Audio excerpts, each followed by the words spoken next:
찬송가 246장입니다. 246장입니다.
이 시간에는 시편 31편을 교독하겠습니다. 시편 31편 좀 깁니다. 24절까지 있는데 교독하도록 하겠습니다.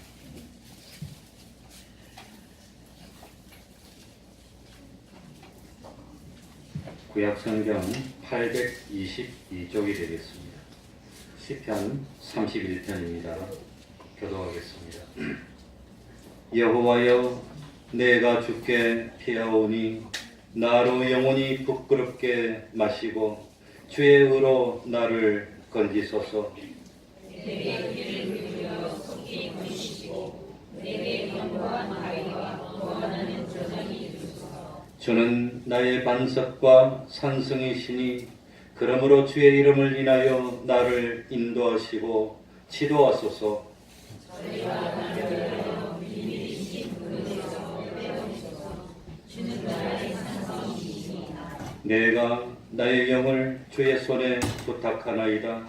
진리의 하나님 여호와여, 나를 구속하셨나이다. 내가 환난 속에서 신상한 자를 미워하고 여호와를 의지하나이다. 내가 주의 인자심을 기뻐하며 즐거워할 것은 주께서 나의 곤란을 감찰하사 혼란 중에 있는 내 영혼을 아셨고 나를 내 적의 중에 묻히지 않으셨고 내 발을 넓은 곳에 세우셨음이니이다. 여호와여, 내 고통을 인하여 나를 긍휼히 여기소서. 내가 근심으로 눈과 혼과 몸이 쇠하였나이다.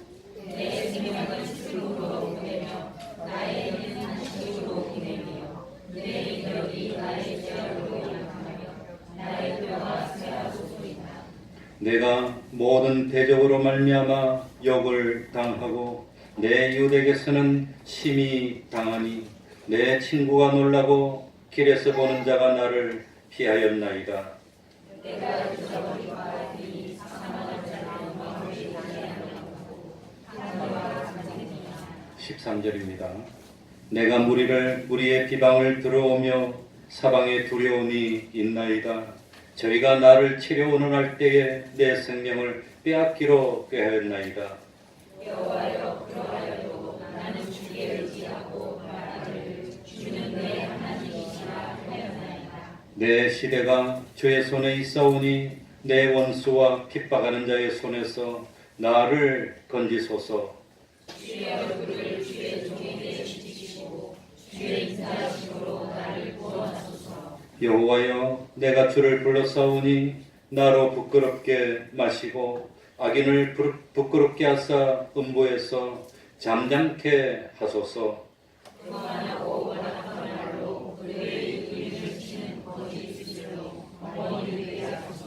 주를 두려워하는 자를 위하여 쌓아두신 은혜, 곧 인생 앞에서 주께 피하는 자를 위하여 베푸신 은혜가 어찌 그리 큰지요. 주께서 저희를 주의 은밀한 곳에 숨기사 사람의 꾀에서 벗어나게 하시고 비밀이 장막에 감추사 말설의 가슴에서 일어나게 하시니이다. 여호와를 찬송할지어다. 견고한 성에서 그 귀한 인자를 내게 보이셨음이로다. 내가 경고한 중에 말하기를 주의 목전에서 끊어졌다 하였사오나 내가 주께 부르짖을 때에 주께서 나의 간구하는 소리를 들으셨나이다. 너희 모든 성도들아, 여호와를 사랑하라. 여호와께서 성실한 자를 보호하시고 교만히 행하는 자에게 엄중히 갚으시느니라. 강하고 담대하라. 여호와를 바라는 너희들아. 아멘. 이제 통성으로 기도하겠습니다. 하나님이 지금 옆에서 기도를 듣고 계십니다. 믿고 간구하는 역사는 응답합니다. 그러니까 간절한 마음으로 통성으로 기도드리겠습니다.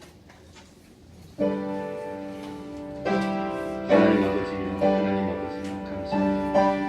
하나님의 일에 성받을 수 있는 은혜 베풀어주셨습니다.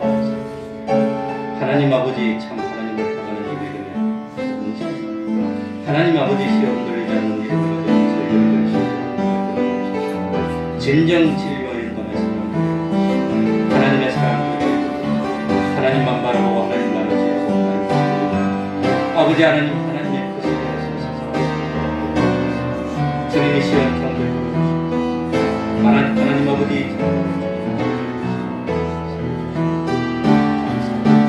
하나님 아버지, 가난한 박보를 보시옵소서. 하나님의 형상 이루게 하옵소서. 영광의 하늘나라를 바라보옵소서. 오늘에 오는 모든 능히 이겨나갈 수 있는 하나님 아버지 주 안에서 주님이 씌우시고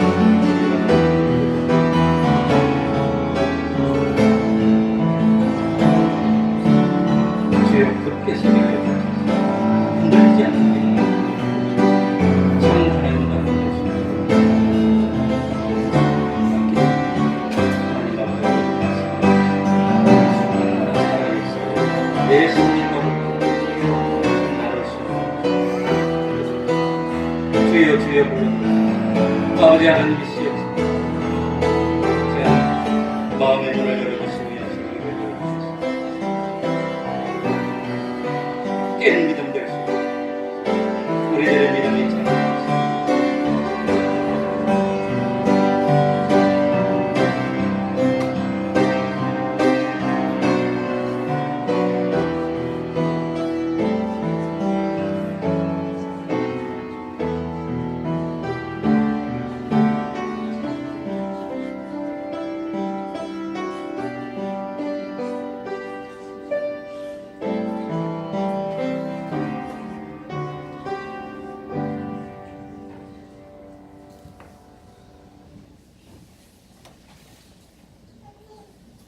하나님의 말씀 야고보서 1장 12절입니다. 야고보서 1장 12절입니다.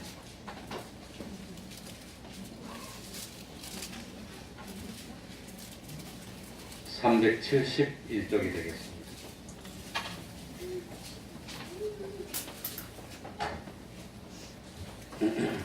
(12절) 한 절 읽겠습니다. 같이 읽도록 하겠습니다. 야고보서 1장 12절입니다. 시험을 같이 읽겠습니다. 시작. 시험을 참는 자는 복이 있도다. 이것에 옳다 인정하심을 받은 후에 주께서 자기를 사랑하는 자들에게 약속하신 생명의 멸망을 얻을 것임이니라. 아멘.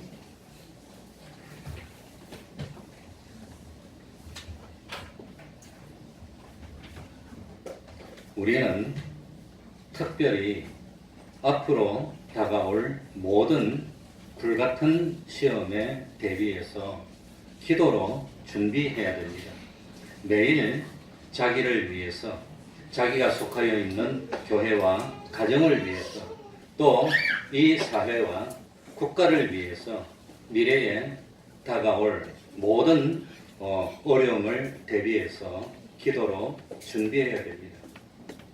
그래서 우리 교단은 수십 년 전부터, 3, 40년 전부터 하루에 30분씩 기도하는 운동을 해오고 있습니다.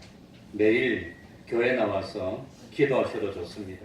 산에서나 직장에서까지도, 특별히 앞으로 어떤 어려움이 올지 모르지만 환난을 대비해서 30분씩 기도하는 것은 좋은 일이고 계속 힘써야 할 운동입니다. 우리는 하나님의 사람이고 하나님의 주권 능력을 믿고 순종으로 사는 성도들입니다.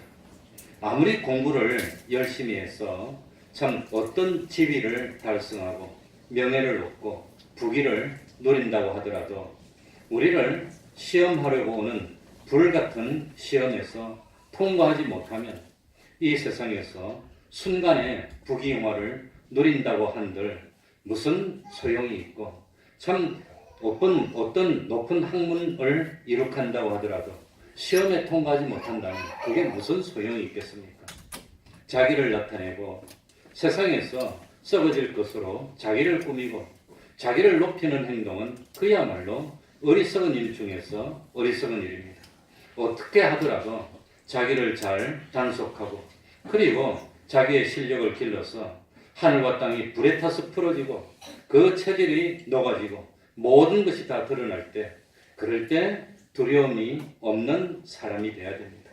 참 세계도 불타고 산도 바다도 들도 다 불타서 풀어지고 모든 숨겨진 비밀들이 드러나게 될 때, 그럴 때 부끄러울 것이 없는, 조금도 두려울 것이 없는, 담대할 수 있는, 참 그 숨었던 비밀이 드러나니까 오히려 그 참 자랑스럽고 기뻐할 수 있고 영광을 누릴 수 있는 그런 자가 될 수 있도록 평소에 준비해야 됩니다. 평소에 준비한 사람과 준비하지 않은 사람은 어마어마하게 차이가 나는 겁니다. 그러니까 우리 성경 말씀에 보면은 주님이 오실 때가 되면 감춰진 것들이 드러난다 그랬습니다. 그때 부끄러움을 당할 사람도 있고 그때 영광을 누릴 사람도 있게 됩니다. 부부라는 것은 한 사람의 남자와 한 사람의 여자가 한 몸을 이루어서 서로 힘을 합쳐서 구원을 이루어 나가는 관계를 부부라고 그럽니다. 그래서 저는 어저께 우리 동료 목사님 아들 결혼식이 있어서 잠실에서 전통 혼례를 하는 거에 처음 구경해봤습니다. 난 목사님이 주례하고 찬송하고 하는 결혼식 아니면 그 결혼식 같이 안 왔어요. 전통 혼례도 보니까 술 못 먹는 사람은 장가를 못 가겠더만 보니까 맨날 1배에 따르고 2배에 따르고 그 무슨 소리인지 모르겠어요. 그러니까 부부가 되면은 서로의 단점을 보완해주고 서로의 장점으로 이끌어주고 서로의 참 자기 영광이 되는 관계가 부부 관계입니다. 가만히 생각해 보니까 돈 벌어가지고 아내 다 갖다 줘도 아깝지가 않고 기분이 좋은 게 그게 부부 관계더라고요. 분명히 내가 땀 흘려서 돈 벌었는데 그 돈 집에 다 갖다 줘도 그래도 기분이 좋고 떳떳하고 좋아. 그러니까 그게 부부구나. 이 부부 관계는 상대방의 실수를 덮어줘야 됩니다. 다 괜찮은데 단 하나 참 뭡니까? 그건 용서할 수 없다고 하는 게 그게 뭡니까? 엄연한 죄입니다. 엄연한 죄. 그런데 인간의 부부관계는 우리의 구원을 위해서 잠시 이 땅에 사는 동안만 지속되는 관계지만 하나님과 교회의 관계, 주님과 성도와의 관계는 영원히 계속되는 부부관계라는 것을 그걸 깨달아야 됩니다. 우리가 신앙생활하는 것도 주님과 우리와의 관계 속에서 이루어지는 행동입니다. 우리가 평소에 신앙생활을 아무리 열심히 했다고 하더라도 결정적인 환난의 때, 참 그런 때 우리 신앙을 알아보기 위한 시험의 때, 결정적인 때, 그럴 때 참 하나님을 배반하고 신앙의 정도를 팔아버리면 남편 되시는 주님은 그걸 가슴 아파하고 견디지 못해 한다는 겁니다. 우리의 신앙생활에 진수가 나타날 때는 그런 때예요. 그야말로 신앙이 알곡인지 쭉정인지 구별되는 그런 환란의 때, 그런 결정적인 때 하나님을 배반하고 세상으로 나가버리면 공든탑이 무너지는 겁니다. 그러니까 탑을 쌓는 데는 20년 걸리고 30년 걸리지만 탑을 무너뜨리는 데는 한순간에 다 무너뜨려요. 그래서 평소에 새벽 기도도 많이 하고 철야 기도도 하고 전도도 열심히 하고 헌금도 열심히 하고 봉사도 열심히 하더라도 결정적인 순간에 정말로 하나님을 택할 것이냐 세상을 택할 것이냐 하는 그런 결정적인 현실의 순간에 왔을 때 하나님을 배반하고 세상을 선택하면 세상에서 잘 살 수 있도록 만들어 주겠다 그러고 끝까지 고집을 버리지 않고 하나님을 선택한다면 참 죽일 수밖에 없다는 그런 결정적인 순간이 왔을 때 세상의 어떤 것을 주님보다 귀중히 여기느냐 아니면 세상의 어떤 것보다도 주님을 귀중히 여기느냐 하는 그런 참 선택의 순간이 왔을 때 하나님을 버린다면 진리를 버린다면 세상을 선택한다면 그건 참 하나님이 우리 주님이 견딜 수가 없다고 하는 겁니다.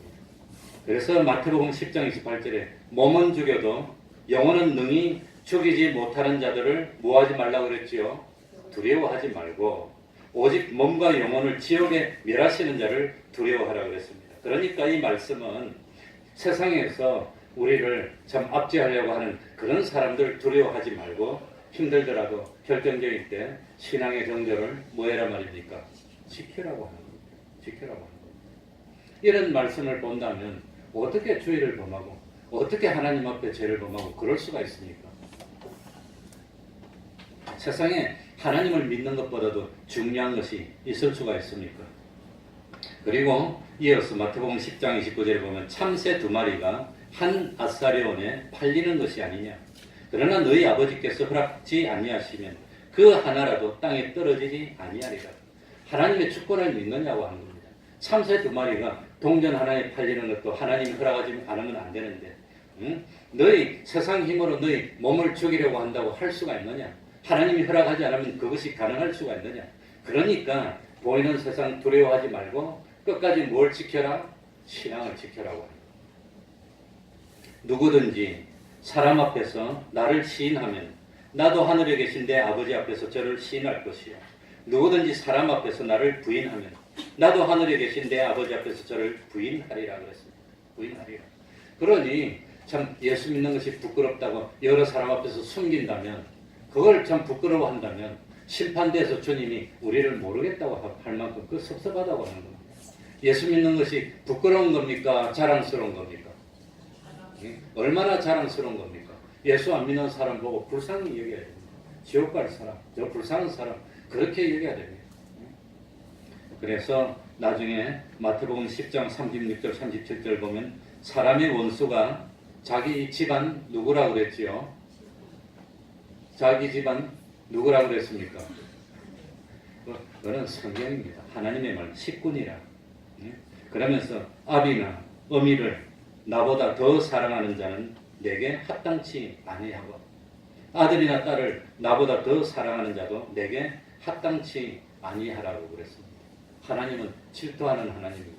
이 세상에 하나님보다도 귀중히 여기는 것이 단 하나 있다면 그것 때문에 배교하게 된다는 뜻입니다. 이 세상에 하나님보다도 더 소중하게 여기는 것이 하나가 있다면 그것 때문에 배교하게 하나님이 만들고 만다고 하는 겁니다. 그러니까 원수가 집안 식구라는 말이 무슨 뜻입니까? 다른 남을 위해서 도둑질하고 남을 위해서 죄를 짓고 그러지 않을 겁니다. 누구 때문에 죄를 짓게 됩니까? 누구 때문에? 자식 때문에. 자식 때문에. 그건 못 참아. 자식 때문에. 그래서 나중에 하늘나라가 보면 넌 왜 죄 지었니?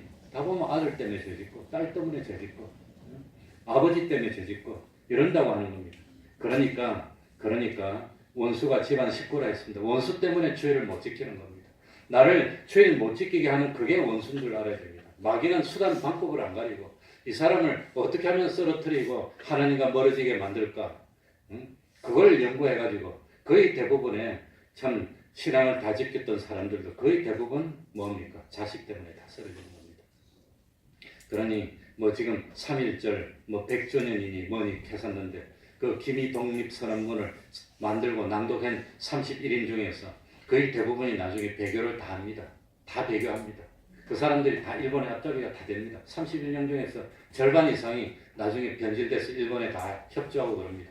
그 대단한 문학가인 이강수 같은 사람도, 순환 이강수 맞습니까? 그 사람도 나중에 배교하고 나라를 반대하고 일본의 앞잡이가 되어서 한국 시민화하고 그냥 그런데 다녀서 나중에 왜 그러냐고 이렇게 아들 때문에 그랬대. 아들 때문에 그랬다는 거예요.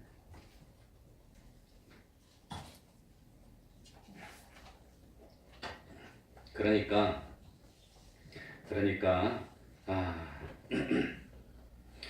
성경에 보면은 처음 예수를 믿고 구원을 얻을 때는 누구든지 주님의 이름을 부르는 자는 구원을 얻으리라 그랬는데, 그런데 나중에 신앙이 점점 깊이 들어가고 하나님께 가까이 들어갈수록 뭐라고 그럽니까? 마음을 다해야 된답니다. 목숨을 다해야 된답니다. 힘을 다해야 된답니다. 뜻을 다해서 하나님을 사랑하고 이웃 사랑하기를 자기 몸과 같이 하는 일을 해야 영생이 이루어진다고 했던 겁니다.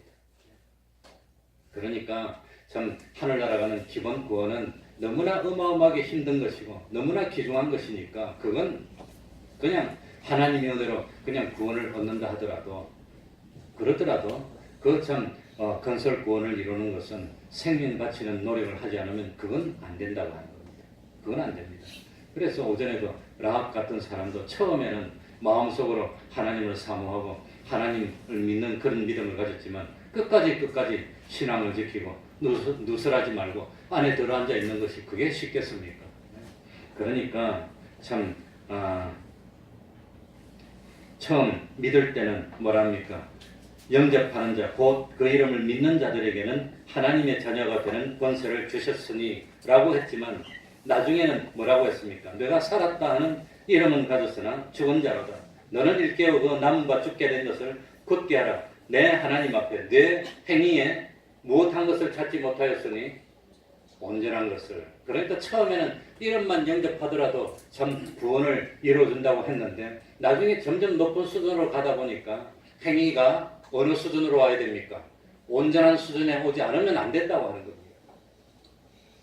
그러니까 우리의 구원은 앞으로 모든 것이 불타서 없어지게 될 때도 두려워할 것이 없어야 되고 모든 감추어진 것들이 드러나게 될 때도 부끄러워할 것도 없고 또 참 모든 감추어진 것들이 드러나니까 오히려 어떤 사람이 되어야 되지요? 더 자랑스러운 사람이 되어야 되는 거예요. 이 사람이 이렇게 신앙을 지키는지 몰랐는데 감춰진 것들이 드러나서 보니까 이 사람은 참 순교의 신앙이고 순생의 신앙이었구나 하고 더 영광스러워질 수 있는 그런 믿음을 가지는 우리가 돼야 됩니다. 분명히 성경에 보니까 행위에 두 글자로 뭐지요?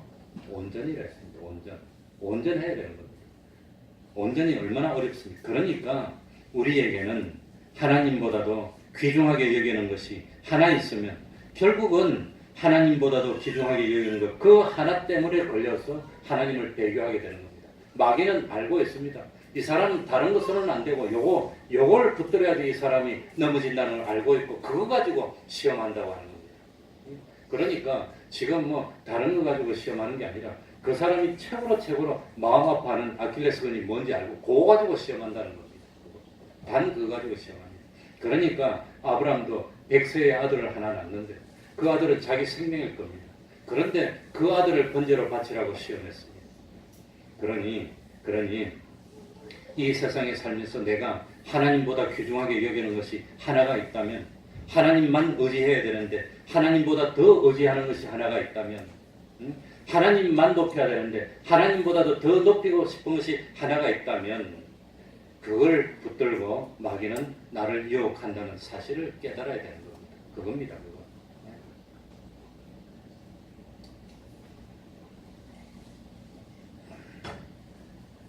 사람은 지금부터는 좀 교리적인 걸 설명해서 재미가 없을지 모르지만 사람은 무엇과 무엇으로 되어 있지요?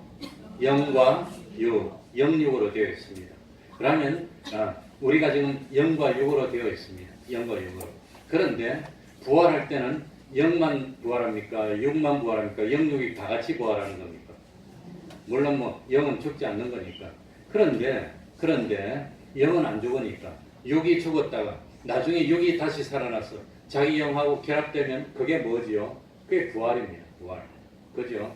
그러니 그게 부활인데 만약에 이 세상에 있을 때는 사람이니까 영육이 다 있었는데 부활할 때는 몸은 없고 영만 있으면 사람입니까? 그건 영물입니까? 그러니까 우리들이 부활할 때는 몸이 부활하지 않고 영만 있으면 그건 천사나 마귀나 영물이 되지 그건 사람이 아니니까 그게 안 된다고 합니다. 만약에 부활할 때 영은 없고 몸만 부활한다면 어떻게 됩니까? 몸만 있고 영이 없는 게 누구지요? 짐승입니다. 그러면 사람인데 짐승으로 부활한다는 것도 말이 안 돼요. 그러니까 부활할 때 영은 뭐 낙원으로 가 있고 육은 뭐 물 속에 있든지 불 속에 있든지 땅 속에 있든지 뭐 새가 먹었든지 그건 뭐 상관없이 때가 되면 육이 부활해서 영육이 합치면 사람이 된다고 하는 겁니다. 그래서 우리들이 알아야 되는 것은 우리가 부활할 때는 영육으로 된 사람으로 부활하는 겁니다. 그러면 육체가 다시 살아나면 어떤 모습으로 살아날까요? 육체가.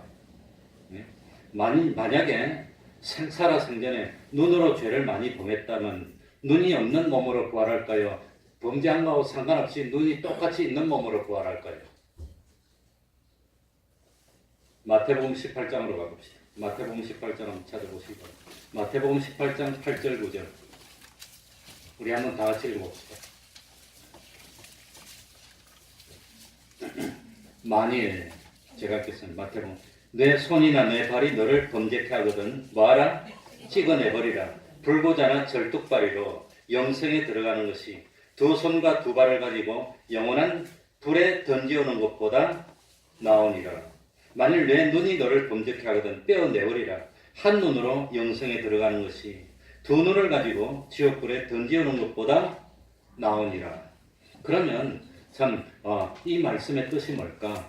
이 말씀의 뜻이 뭐겠습니까? 물론 손이 없다면 얼마나 불편할까? 한쪽 손에 어깨가 아파갖고 잘 못 써도 이거 얼마나 불편합니까? 정말. 그런데 손이 없어서 불편한 것보다도 죄를 지어서 하나님께 징계를 받으면 하늘나라 가서 불편한 것이 더하다고 하는 겁니다. 더하다고 하는 겁니다.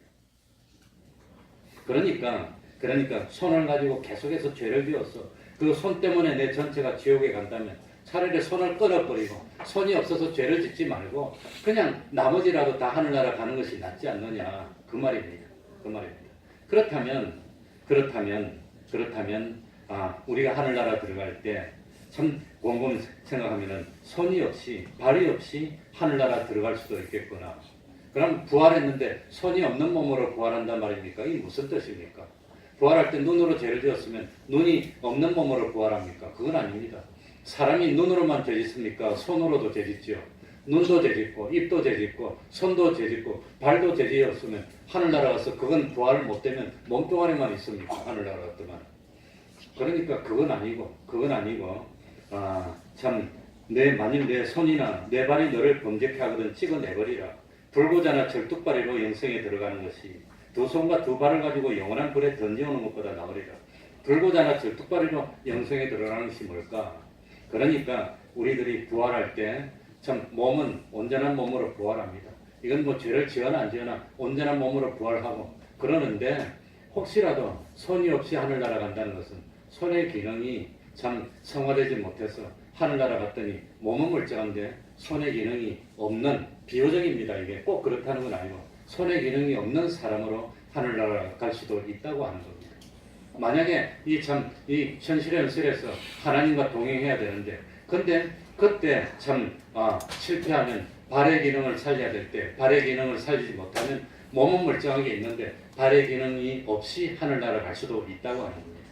그래서 현실마다 어떤 현실은 눈의 기능을 성화시켜서 살려야 되는 현실도 있고 손의 기능을 성화시켜서 살려야 되는 현실도 있고 발의 기능을 성화시켜서 살려야 되는 그런 현실도 있고 그래서 그런 현실을 우리는 다른 말로 시험이라고 한다고 하는 겁니다. 그게 시험이라고 합니다. 그래서 야고보서 1장 12절에 보니까 시험을 참는 자는 복이 있도다. 이 시험에 뭐하고 인정하심을 받은 후에 그 시험이 뭘 측정하는 시험인지 모르지만 그 시험에서 옳다 인정하심을 받은 것은 그것은 생명의 물관을 쓰니까 그건 성화가 되고 그 시험에서 옳다 인정함을 받아서 성화를 이룬 그 기능은 하늘나라에서 영원히 쓸 수 있는 자기 기능이 되고 영원히 참 쓸 수 있는 자기 실력이 된다고 하는 겁니다. 그래서 모든 현실은 우리를 연단하는 시험의 현실입니다. 이 시험에서 이 기능을 살려서 하늘나라에서 영원히 써야 되는데 이 거기서 실패하면 하늘나라 가긴 갔는데 예를 들어서 눈에 참 보는 기능을 살리지 못하면 하늘나라에서 멀쩡하게 있는데 그 기능이 하나가 없는 겁니다. 근데 뭐 꼭 그렇다는 건 아니고 예를 들어서 그렇다는 겁니다. 하늘나라 가서 실력이 많이 있어야 되는데 다른 사람은 시험의 현실이 올 때마다 실력을 다 살려서 하늘나라 가보니까 참 완전하게 구비하게 다 갖췄는데 그 사람은 시험이 올 때마다 실패했어. 하나도 못 살렸어. 그래서 하늘나라 갔더니 몸은 멀쩡하게 부활했고 영도 다 부활했는데 보니까 기능이 하나도 없어. 기능이 없어. 그런 사람이 될 수 있다고 하는 겁니다. 그래서 부활할 때 어떤 모습으로 부활합니까? 육체는 완전하게 참 육체 자체는 육신 자체는 시험의 대상이 아닙니다. 심판의 대상이 아닙니다. 넌 왜 손이 그리 검었니? 넌 왜 그리 열심히 안 씻어서 때가 많니? 그건 시험의 시험거리가 아닙니다. 다만 현실에서 참 죄를 짓지 말아야 될 때 죄를 범하면 그에 시험에 해당된 그 기능을 살리지를 못하는 겁니다. 그게 구체적으로 뭔지는 모르지만 그래서 마태복음 18장에 보니까 참 눈으로 죄를 지을 바에야 눈이 없이 하늘나라 가면 그 눈이 없이 간다는 것은 눈의 기능이 없이 갈 수 있는 겁니다. 그러니 하늘나라에서 못 보게 될지 아니면 다른 어떤 기능이 있을지는 모르지만 이 세상에서도 어떤 사람은 그 한 사람 때문에 수만 명이 먹고 살 수 있고 그 한 사람 때문에 온 나라가 살 수 있는 그런 실력 있는 사람도 있고 어떤 사람은 다른 사람이 도움이 없으면 살 수 없는 사람도 있고 그런다고 하는 겁니다. 그래서 하늘나라 갔더니 사람마다 실력이 같다 말입니까? 다르다 말입니까? 다르다고 하는 겁니다. 하늘나라 갔더니 사람마다 참 기능이 같은 것이 아니라 다 다르다고 하는 겁니다. 상급이 다르다고 하는 겁니다. 그래서 참 하나님은 마음을 다하고 목숨을 다하고 힘을 다하고 뜻을 다하고 그렇게 해가지고 참 하나님께 충성해라고 하는 겁니다. 그게 시험이라고 하는 겁니다. 그러니까 참 현실에서 내가 어떻게 행동해야 됩니까? 현실에서 내가 어떻게 움직여야 됩니까? 하는 것이 내한테 달려 있습니까? 하나님의 뜻대로입니까? 그건 자기한테 달려있는 게 아니라 하나님의 뜻입니다. 하나님의 뜻. 내 행동의 원인과 내 행동의 근거와 내 행동의 시발이 나로부터 시작되는 것이 아니라 하나님으로부터 시작되는 겁니다. 시계는 자기가 시계가 되려고 작정한 겁니까? 만든 시계를 만든 사람이 너는 시계 해라고 해서 시계가 된 겁니까?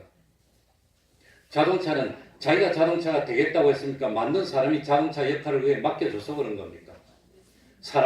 사람이 나는 뭐 하겠다고 내가 정하는 겁니까? 사람을 창조해 주신 하나님이 정하는 겁니까? 하나님이 정하는 겁니다. 그러니까 우리 영과 몸의 형체는 온전히 부활합니다. 문제는 우리 심신의 기능인데 이 심신의 기능이 현실을 통과할 때에 어떤 행위를 하느냐에 따라서 옳다 인정함을 받고 생명의 멀리관을 쓴다는 것은 그건 살아서 영원한 하늘나라 가는 겁니다. 어떤 현실에서는 그러지 못하고 죄를 범하고 참 하나님의 뜻을 거스렸다면 그건 옳다 인정함을 받지 못했습니다. 그 죄를 범할 때는. 그래서 그 죄를 범하는 그 순간의 기능은 지옥 가고 말아서 그건 없어졌다고 하는 겁니다. 하늘나라 가면 그 기능이 없다고 하는 겁니다.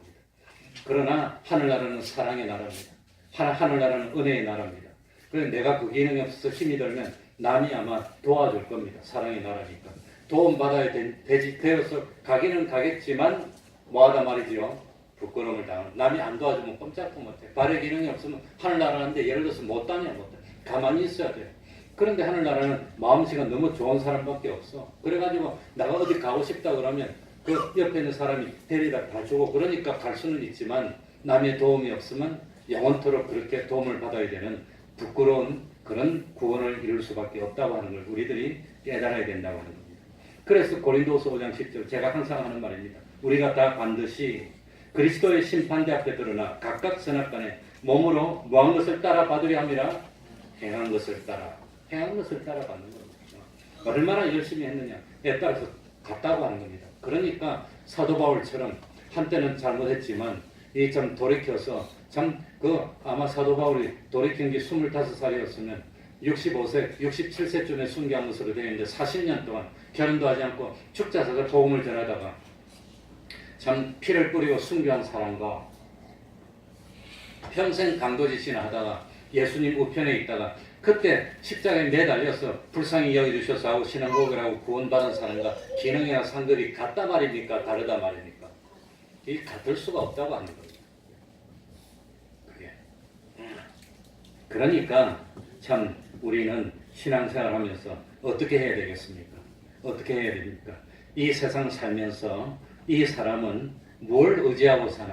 뭘 의지하고 삽니까? 하나는 하나님을 의지하고 하나님은 세상에 뭘 의지하고 그걸 하나님이 시험해 보겠다고 하는 겁니다. 이 사람이 정말로 하나님을 의지하는지 이 사람이 정말로 참 이 하나님을 의지하지 않고 세상을 의지하는지 이 사람의 소망이 어디 있는지 정말 하늘나라를 소망하는지 세상을 소망하는지 세상을 소망한다면 세상을 의지하고 세상에서 잘 되는 그런 수단 방법을 쓸 겁니다. 하늘나라를 소망한다면 세상에서는 좀 낮아지더라도 세상에서는 좀 어려워지더라도 하늘나라에서만 잘 되면 괜찮아. 하늘나라를 바라보는 그런 사람으로 노력할 거라고 하는 겁니다. 그래서 실력이 두 가지 실력입니다. 세상에서 돈 벌고 잘 되는 세상 실력이 있고 하나는 하나님이 인정하는 실력입니다. 하나님이 인정하는 실력은 어떤 실력일까요? 이것만 말하고 마칩시다. 어떤 실력입니까? 하나님이 인정하는 실력은 피와 성령과 진리의 실력입니다. 이게 무슨 뜻이냐면 어떤 경우에도 죄짓지 않는 실력. 어떤 경우에도 다른 사람이 다 죄짓고 참 그럴 때 죄짓지 않는 것이 그게 실력입니다. 어떤 경우도 의를 행하는 실력. 다 이기적으로 자기만 위하려고 할 때 하나님을 위하는 의를 행하는 실력이고 그리고 참 세 번째는 뭡니까? 아무리 마귀가 유혹을 하고 한 번만 저라면 세상을 다 준다 그러더라도 그래도 참 뭡니까? 그 마귀의 유혹을 물리치고 하나님을 배반하지 않는 하나님과 하나 되는 그 실력이 참 실력이고 그 실력. 그러니까 참 모든 현실은 무슨 현실이죠? 시험의 현실입니다. 시험의 현실. 시험이 아닌 경우는 없습니다. 그래서 시험에 합격하면은 생명의 멸류관을 받고 올라가지만 시험에 합격하지 못하면 항상 그 자리입니다. 아직도 그 기능이 없는 겁니다. 그래서 참 성도에게는 두려운 것이 없어야 됩니다. 바라보는 것도 하나님만 바라봐야 됩니다. 의지하는 것도 하나님만 의지해야 됩니다. 실제로 시험의 현실이 오면은 편안하고 여유롭고 주님과 동행하면서 승리하는 모습을 보여주는 우리가 되어야 되겠습니다. 그래서 참 승리할 때마다 하늘나라의 창고에 부하가 쌓이고 승리할 때마다 하늘나라의 창고에 상급이 쌓이고 승리할 때마다 하늘나라의 창고에 대우가 쌓이는 그런 우리가 되어서 참 깰 때에 하나님의 형상으로 만족하고 기뻐할 수 있는 우리가 되어야 되겠습니다. 그러니까 하나님 앞에 충성하는 데는 너무 열심히 충성해서 좀 쉬라는 것이 있습니까? 온종일 충성하고 오더라도 무익한 종이라고 해야 되는 겁니까? 그러니까 믿음에는 후퇴하면 안 됩니다. 믿음에 후퇴는 없습니다. 다름질하다가 후퇴하면 안 되는 겁니다. 최선을 다해서 하나님께 영광 돌리는 우리가 되어야 되겠습니다. 기도하겠습니다.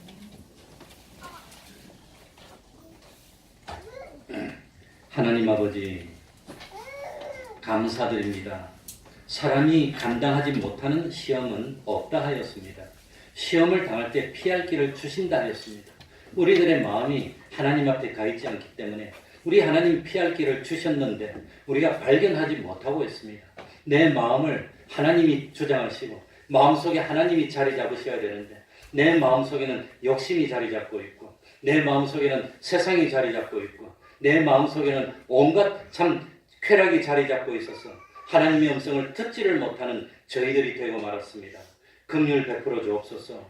이 시험이 올 때 온전히 기뻐할 수 있는 저희들이 되게 해주시고 지극히 작은 것 하나에서부터 충성하여서 큰 것에까지도 충성하고 승리하여서 참 옳다 인정하심을 받을 수 있는 저희들 될 수 있도록 하여 주옵소서.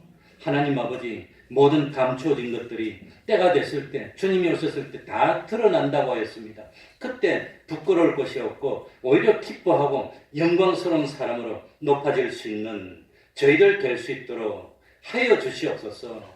감동하여 주시고 권면하여 주시고 보호하여 주시고 동행하여 주시고 그리고 참 축복의 길로 인도하여 주셔서 우리 태평동교회 권속들이 다 해와 지 빛날 수 있는 참 그런 신앙의 전제를 지키는 저희들 될 수 있도록 참 각절의 영감으로 함께하여 주옵소서.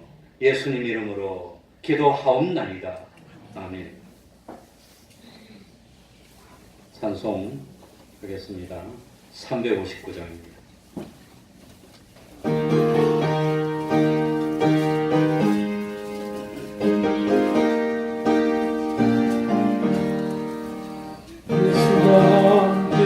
계시니 시험이 임하거든요. 기쁨의 근원 되시는 예수를 위해 삽시다. 날마다 주를 섬기며 언제나 주를 기리고 그 사랑 안에 살면서 딴 길로 가지 맙시다. 이 세상 사는 동안에 주를 증거하면서 무한한 영광 주시는 예수를 위해 삽시다. 날마다 주를 섬기며 언제나 주를 기리고 그 사랑 안에 살면서 딴 길로 가지 맙시다. 이 세상 친구 없어도 예수는 나의 친구니 불의한 일을 버리고 예수를 위해 삽시다. 날마다 주를 섬기며 언제나 주를 기리고 그 사랑 안에 살면서 딴 길로 가지 맙시다.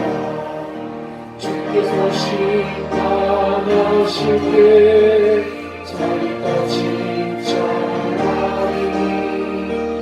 이러한 삶을 받도록 예수를 위해 삽시다.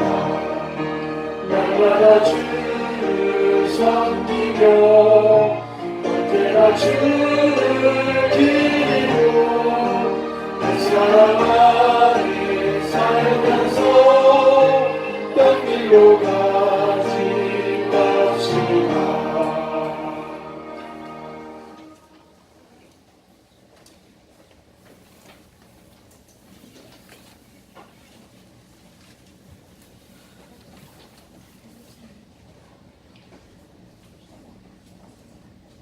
구정 연휴에 하나님과 동행하시기 바랍니다. 할 수 있는 대로 본교회에서 성수주의를 하도록 힘씁시다. 그러면은 다 같이 일어나셔서 3장 찬송 부르고 주기도문으로 예배를 마치겠습니다.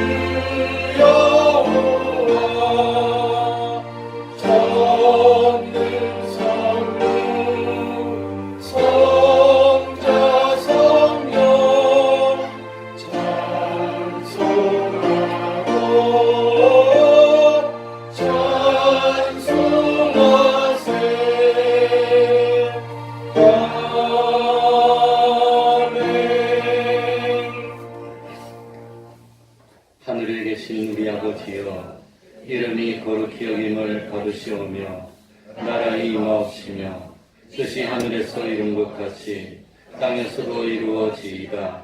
오늘날 우리에게 일용할 양식을 주옵시고 우리가 우리에게 죄 지은 자를 사하여 준 것 같이 우리 죄를 사하여 주옵시고 우리를 시험에 들게 하지 마옵시고 다만 악에서 구하옵소서. 대개 나라와 권세와 영광이 아버지께 영원히 있사옵나이다. 아멘.